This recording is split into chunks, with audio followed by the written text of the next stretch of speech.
Pria itu diam-diam menaruh korek api ke atas kap lampu. Ketika orang tidak melihat, ia segera meletakkan sebatang rokok yang menyala di atasnya, lalu berpura-pura menjadi pengunjung di pameran.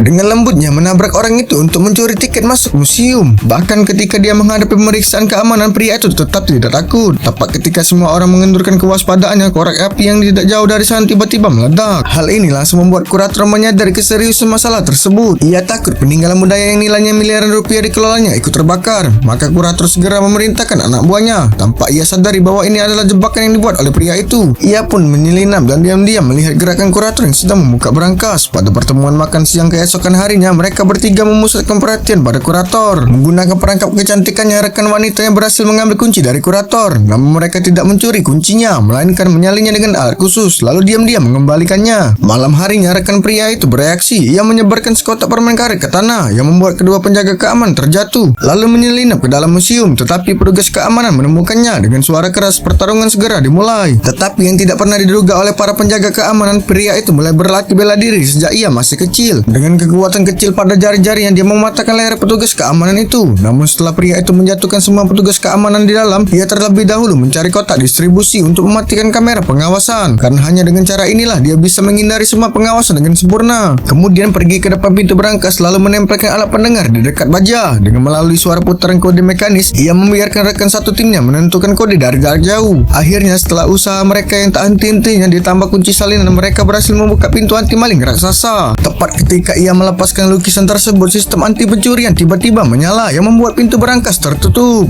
Namun saat ia hendak pergi, oksigen di dalam berangkas berangsur-angsur menghilang. Pria itu langsung jatuh pingsan. Tetapi pada saat kritis, rekannya yang menggunakan kursi roda itu bergegas datang untuk menyelamatkannya. Melihat pintu tidak bisa dibuka, ia pun tak segan-segan menempelkan bahan peledak di pintu berangkas dan segera meledakkannya. Pria itu berjalan ke dalam dan berhasil menemukan rekannya. Namun saat mereka hendak pergi, tiba-tiba sekelompok pembunuh bersenjata tertarik pada lukisan di tangannya.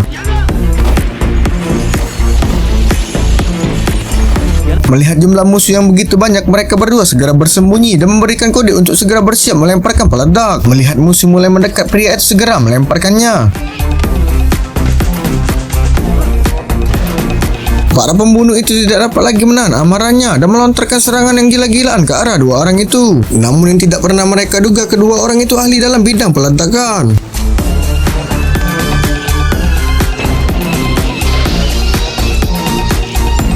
Setelah selesai membunuh semua para pembunuh, kedua pria itu melanjutkan hidupnya. Nantikan terus keseruannya tetap di Snack Video.